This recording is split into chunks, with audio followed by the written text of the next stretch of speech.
Please retake the hearing assessment anytime you can hear the sound therapy when it is activated.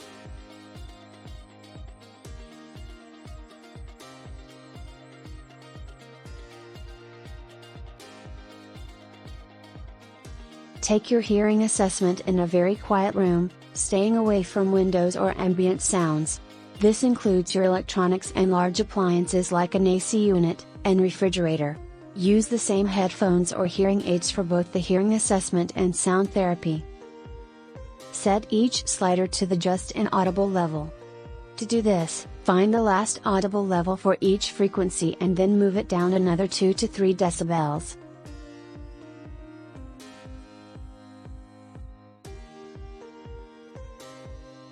Retake the hearing assessment once a week and anytime you can hear the sound therapy.